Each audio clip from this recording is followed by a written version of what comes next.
এরপর ইয়েনজু আর মিমি মিলে একটি পরিকল্পনা করতে শুরু করে।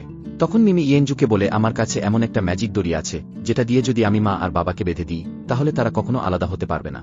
এরপর আমরা দেখি ইউনশু আর এলিসা একসাথে আসছে। ঠিক তখনই মিমি ওই ম্যাজিক দড়ি তাদের দিকে ছুড়ে দেয়, কিন্তু হঠাৎই ইউনশুর অ্যাসিস্ট্যান্ট সেখানে চলে আসে আর ভুলবশত দড়িটা গিয়ে এলিসা আর অ্যাসিস্ট্যান্ট এর মধ্যে জড়িয়ে যায়।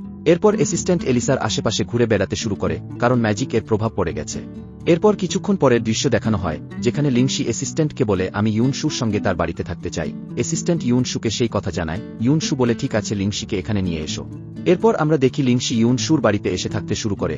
তখন লিংশি হঠাৎ এলিসাকে দেখে চিনে ফেলে। সে মনে মনে ভাবে, এই মেয়েটাই তো আসলে সেই মেয়ে যিনি সেদিন হোটেলে ইউনশুর সঙ্গে ছিল। তাহলে হয়তো ইউনশু বুঝতেই পারেনি আসলে এই মেয়েই ছিল ওর সাথে।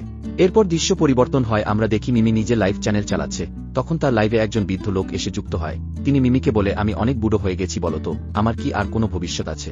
মিমি তখন কিছু বলার আগেই লাইভের কমেন্ট সেকশনে থাকা লোকেরা ওই বৃদ্ধকে নিয়ে মজা করতে শুরু করে। তারা বলে, তুমি তো একেবারে বুড়ো হয়ে গেছো, এখন ভবিষ্যৎ জানার দরকার কি?